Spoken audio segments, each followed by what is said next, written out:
इस देश के राष्ट्र मालिक, क्रांति सूर्य, जननायक टंट्या भील की शहादत दिवस पर उन्हें सत सत नमन। नमन हमारे पुरखे बिरसा मुंडा, ख्वाजा नायक, भीमा नायक, झलकारी बाई, तमाम हमारे पुरखे क्रांतिकारियों को नमन। और आज इस पंडाल में बैठे सभी क्रांतिकारियों साथियों को मेरा क्रांतिकारी जोहार, जिंदाबाद, जय आदिवासी।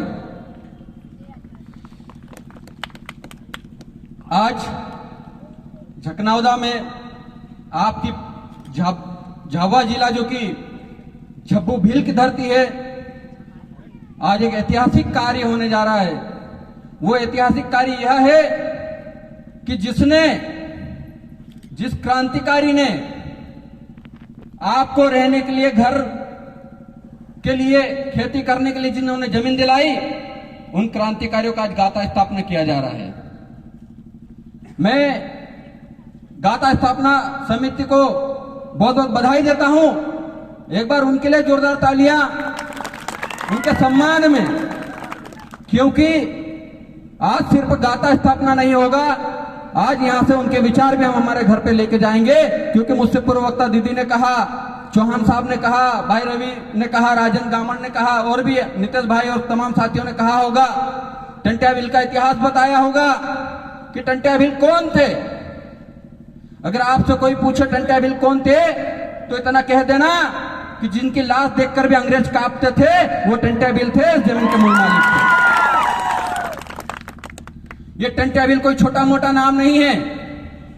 इस देश में जब अंग्रेजों और साहूकारों ने आदिवासियों की जमीनों को आदिवासियों से छीन लिया था, तब इस देश की 5,25,000 हेक्टेयर जमीन साहूकारों छोड़ाकर आदिवासी समाज में बांट दिए थे। वो महान क्रांतिवीर टंट्या भील थे। उन्हीं की वजह से आज हमारे पास रहने के लिए घर है, आज रहने खेती में खाने के लिए, पकाने के लिए खेती है, वो टंट्या भील के देन है। और जो साथी नौकरी कर रहे हैं, शायद उन्हें भी यह नहीं पता कि आपके हिस्से में जो नौकरी है, आपके हिस्से में जो प्रतिनिधित्व है, वो प्रतिनिधित्व दिलाने वाले टंट्या भील थे। जब अंग्रेजी शासन था, ब्रिटिश हुकूमत थी, उससे पहले जिन लोगों का यहां पर राज था, उन लोगों ने हमको क्रिमिनल ट्राइब बोला था। यानी कि आदिवासी समाज में अगर एक दिन का भी बच्चा अगर पैदा होता है, वो पैदाइशी अपराधी होगा। लेकिन जब अंग्रेजी हुकूमत टंट्या भील को पकड़ नहीं पा रही थी, तमाम उनके साथी, उनके सैनिक लगे हुए थे, वो पकड़ नहीं पा रहे थे, तब टंट्या भील ने कहा कि अगर मुझे पकड़ना है तो मेरे आदिवासी समाज के लोगों को आपकी सेना में भर्ती करना पड़ेगा, तब आप मुझे पकड़ पाओगे। और उसी के बाद ब्रिटिश शासन ने सबसे पहली भर्ती 1100 आदिवासियों की भर्ती की, और तभी से हमारे हिस्से में प्रतिनिधित्व आया, तभी से हमारे हिस्से में सरकारी नौकरी आई। वरना आज सरकारी नौकरी नहीं होती, हम पैदाइशी अपराधी थे। आज के जमाने में तो ये होता है, आज गोलियों से मार दिए जाते हैं। हम उनका इतिहास भूल गए। और आज बहुत बड़ी बात है कि कल से आप सोशल मीडिया में देख रहे होंगे कि इंदौर का जो मशहूर चौराहा था भंवर कुआं, उस भंवर कुआं का नाम बदलकर टंट्या भील चौराहा किया। वो टंट्या भील चौराहा करने के बाद आज वहां पर उनका गाथा स्थापित किया गया। कल रात में वहां पर आदिवासी पारंपरिक गायन हुआ और इंदौर का महानगर भी गूंज उठा। ये आप लोगों की ताकत है। आज उनको समझ में आया कि आदिवासी की संस्कृति कैसे अलग है और बाकी 92% लोगों की संस्कृति, सभ्यता कैसे अलग है। आज 4 दिसंबर, आज उनका शहादत दिवस है, आज उनका स्मरण दिवस है, आज उनके विचारों को याद करने का दिन है। तो उनके विचारों को घर घर तक पहुंचाने का काम आप सभी साथियों को करना है। अंत तक जो बैठे हैं साथी, ये सब संघर्षशील साथी हैं, यही आदिवासी समाज का भविष्य है, जो आगे जाकर आदिवासी समाज को मालिकियत दिलाएगा। इसलिए आप सबके लिए एक बार जोरदार तालियां, क्योंकि आप जितने भी लोग बैठे हैं, यही वैचारिक क्रांति है। इसी वैचारिक क्रांति का सकारात्मक बदलाव इंदौर में देखने को मिला। 15 नवंबर को बिरसा मुंडा को जो लोग याद कर रहे हैं, वो सकारात्मक बदलाव देखने को मिला। यही पीली क्रांति की वजह से है, यही जयस की क्रांति की वजह से है, यही आदिवासी परिवार की क्रांति की वजह से है। आने वाले महीने में 26 जनवरी आ रहा है। आप सबको पता है 26 जनवरी को क्या है? गणतंत्र दिवस पता होगा। लेकिन उसी 26 जनवरी को हमारे राष्ट्र मालिक टंट्या भील की जयंती भी है, वो भी बड़ी धूमधाम से मनाना है, क्योंकि जिस दिन देश आजाद हुआ, देश को गणतंत्र मिला, उसी दिन हमारे भगवान टंट्या भील भी जन्म लिए थे। तो उनका बर्थडे है, उनका बर्थडे 26 जनवरी को गांव गांव फले फले में मनाना और बता देना कि जिस तिरंगे को आप सैल्यूट करते हैं, हमारे भगवान टंट्या भील को भी उन्हीं के साथ सैल्यूट किया जाए। देश की आजादी में सबसे ज्यादा बलिदान देने वाले अगर कोई थे तो वो आदिवासी थे।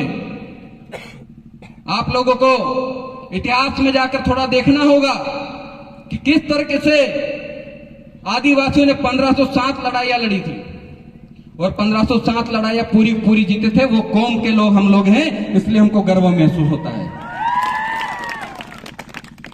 हम मालिक की बात करते हैं।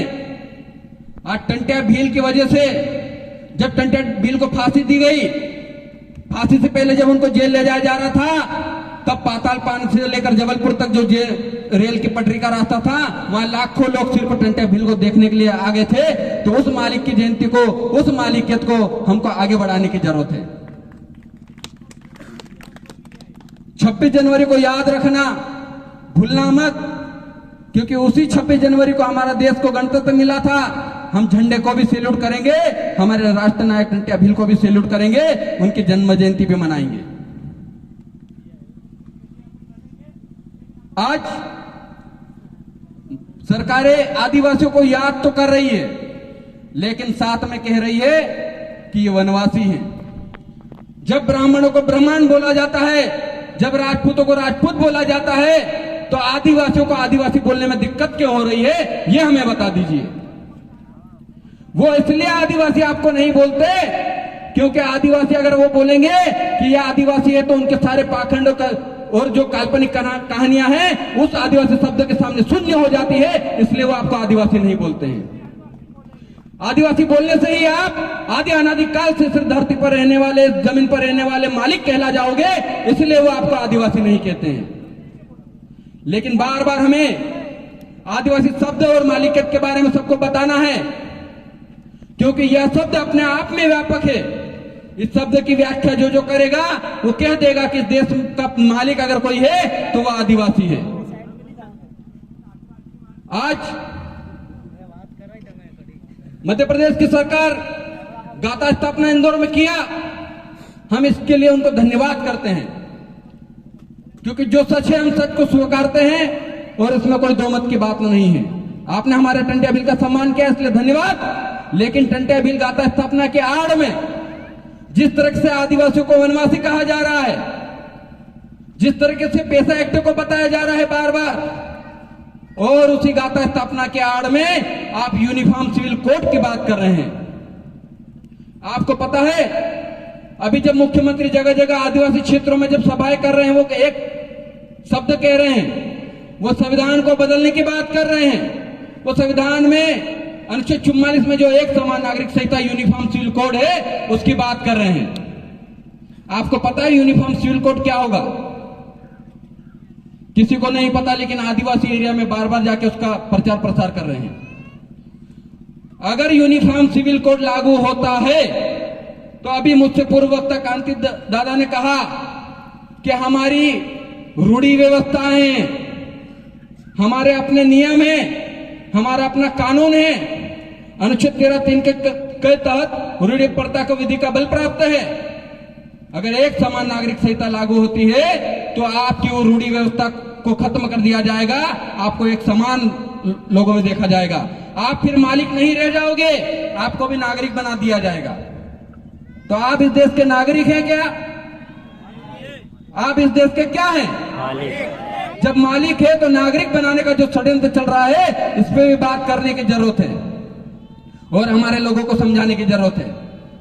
ये जो यूनिफॉर्म सिविल कोड है, इसके माध्यम से ये कहा जा रहा है कि एक व्यक्ति एक ही शादी कर सकता है, बेटियों को भी जमीन में हिस्सा देना पड़ेगा, आप पे हिंदू विवाह अधिनियम 1955 लागू कर दिया जाएगा, जबकि आदिवासियों में हिंदू विवाह अधिनियम 1955 लागू नहीं होता है। और आदिवासी समाज ऐसा समाज है जहां पर बेटियों को जमीन में हक नहीं दिया जाता है। वो इसलिए नहीं दिया जाता है क्योंकि हमारे जो पुरखे थे बहुत समझदार थे, बहुत ज्ञानी थे। उन्होंने इस व्यवस्था को बनाते समय सोच लिया था कि अगर हमारे घर की बेटी या बहन अगर गैर आदिवासी को चले गई और उसको जमीन में हिस्सा देना शुरू कर दिया तो आदिवासी क्षेत्रों में गैरों की घुसपैठ हो जाएगी। उस व्यवस्था को ये पहले से जानते थे, इसलिए ये व्यवस्थाएं बना के गए, इसीलिए लैंड एक्विजिशन एक्ट बना के गए कि आदिवासी की जमीन गैर आदिवासी नहीं खरीद सकता, और आदिवासी अगर बेटी गैर आदिवासी में चले जाएगी तो उसका जमीन में कोई अधिकार नहीं होगा। ऐसे भी हमारे यहाँ बेटियों को, बहनों को जमीन में कोई अधिकार नहीं होता है, और इसी के पक्ष में हमको कोई समस्या नहीं है। जो बहने बेटी आपको समस्या है किस चीज से? नहीं है ना, क्योंकि ये सत्य है। क्योंकि आजकल बहला फुसला कर आदिवासी बहनों को कहीं गुजरात में पाटीदारों को या किसी और को बेचा जा रहा है, उनसे शादी करवाई जा रही है।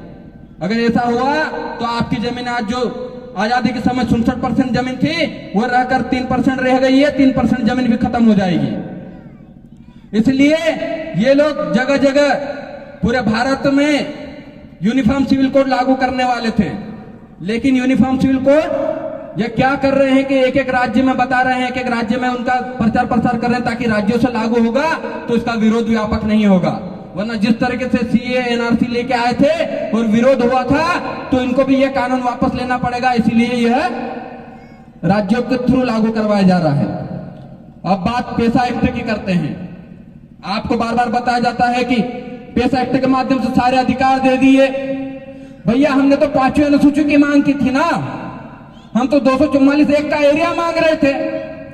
उन्होंने क्या करा, 5वीं अनुसूची का झुंझुना, पेशा एक्ट का झुंझुना थमा दिया और क्या कह दिया क्या उस ग्राम सभा में, पेशा एक्ट के तहत आने वाली ग्राम सभा में व्यापार करने का कोई, अगर किसी को व्यापार करना है तो आदिवासियों की मर्जी के बगैर, ग्राम सभा की मर्जी के बगैर नहीं करेंगे। क्यों भैया? जब हमारा व्यापार, जो आदिवासियों का व्यापार है वो शहरों में लगता है, और वो शहर आज नगर पालिका, नगर परिषद, नगर पंचायत के नाम से जाने जाते हैं। उस नगर पंचायत, नगर परिषद को आपने पेशा एक्ट के माध्यम से बाहर कर दिया। जहां पर सबसे ज्यादा आदिवासियों का व्यापार, आदिवासी क्षेत्रों का व्यापार होता है, उसको बाहर कर दिया। तो आप कैसे कह सकते हैं कि पेशा एक्ट के तहत आपको अधिकार दे दिए? ये हमको 5वीं अनुसूची को खत्म करने के लिए पेशा एक्ट लाया गया, जिसके तहत ये चीजें कर दी गई। और अभी दीदी कह रहे थे कि पुलिस प्रशासन अभी डरने लगा है, तो पुलिस प्रशासन से भी मैं कह देना चाहता हूं कि ये जो खेत में फालिया लेके जो हमारे लोग जाते हैं उस पर भी 25B का मुकदमा दर्ज कर देते हैं। ये मुकदमा बनाना बंद कर दीजिए, क्योंकि हमारे कस्टमरी लॉ में और आपके इसी पेशा एक्ट में ये लिखा हुआ कि आप किसी की FIR नहीं कर सकते ग्राम सभा के परमिशन के बगैर। अभी लागू कर ही दिया है तो इसका इम्प्लीमेंटेशन भी अपने तरीके से करवाने की सोचो। और जहां पेशा एक्ट कानून हमारी रूढ़ी प्रथा को नुकसान पहुंचाता हो, वहां 13 तिनका की ग्राम सभा आयोजित करके उसको निष्क्रिय कर दो। हमारे पास अधिकार है, संविधान में दिए गए हैं, संविधान को पढ़ने की जरूरत है। संविधान के अंदर हमारे अलग अलग प्रावधान किए गए हैं। माननीय सर्वोच्च न्यायालय ने भी अलग अलग जजमेंट दिए हैं। हम जो मालिकियत की बात करते हैं, तो जिस राखीगढ़ी, लोथल, मोहनजोदड़ो, हड़प्पा, जहां जहां पे इन लोगों ने, आर्कियोलॉजिस्ट ने जहां जहां खुदाई की थी, वहां पे आदिवासियों के अवशेष मिले हैं, इसलिए हमको मालिक का दर्जा प्राप्त है। और यही बात माननीय सर्वोच्च न्यायालय ने 5 जनवरी 2011 सुप्रीम कोर्ट के जजमेंट में कहा है कि देश में रहने वाला 8% आदिवासी इस देश का मूल मालिक है। बाकी 92% लोग अप्रवासी भारतीय लोग हैं। और ये भारतीय अप्रवासी भारतीय लोगों को इस देश को छोड़ के जाना था, लेकिन नहीं जाना चाहते, इसीलिए यूनिफॉर्म सिविल कोड लागू करके वो इसी देश में बसना चाहते हैं। यही षड्यंत्र हो रहा है, क्योंकि अब समय आ चुका है आदिवासियत का, अब समय आ चुका है आदिवासी मालिकियत का, उस आदिवासियों को उनकी जमीन, उनका देश देने का। तो ये यूनिफॉर्म सिविल कोड की बात कर रहे हैं। और आदिवासियों का देश सिर्फ भारत ही नहीं है, आदिवासियों का देश आज का पाकिस्तान, अफगानिस्तान, भूटान, बांग्लादेश, नेपाल, श्रीलंका, ये सब आदिवासी टेरिटरी में आते हैं। ये सब आदिवासी राष्ट्र का हिस्सा है। ये पूरा एरिया हमारा है।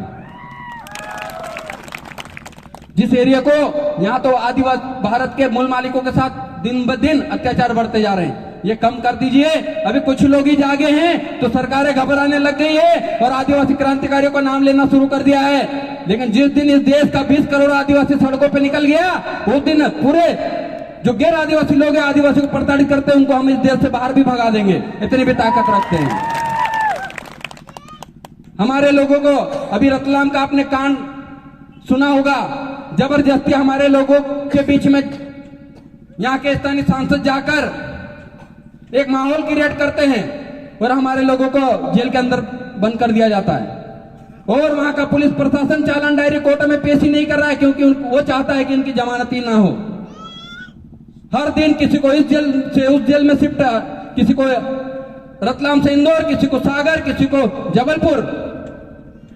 भैया आप समझ जाइए, 5 साथी अगर जेल में बंद है तो बाहर के आदिवासी चुप नहीं बैठे हैं। हम संविधान को मानते हैं, हम कानून व्यवस्था को मानते हैं, हम न्यायपालिका को मानते हैं, इसीलिए न्यायपालिका के निर्णय का वेट कर रहे हैं और आगे भी न्यायपालिका के तहत ही चलेंगे। लेकिन आप अपनी जिम्मेदारी निभाइए, वरना आपकी जिम्मेदारी याद दिलाने के लिए हम लोग भी वहां पर आ जाएंगे। बस इतना ही कहूंगा। आप सभी को मेरा क्रांतिकारी जोहार।